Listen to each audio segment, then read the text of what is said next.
नमस्ते मित्रों, जय माताजी। केम छो तो बधा मजा में? जो आ तमे आ खाकटी केवड़ी कीड़ी आई गई है। जुओ मोर हड़ी गयो है पण खाकटी बेसी गई है। એટલે આ ખાકટી જે રહી જાય તો રહી જાય એવું છે, અનિમત જેવું છે।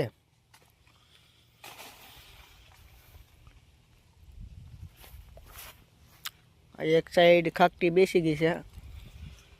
અમે ડોકા પાડીએ છીએ।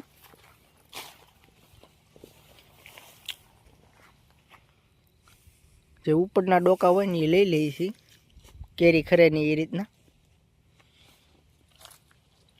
વિડીયોમાં બને રહેજો। તો આજે આપણે જયદીપભાઈ જાદવ છે, જેને નર્સરી છે, રેસામુંડા નર્સરી ફાર્મ છે।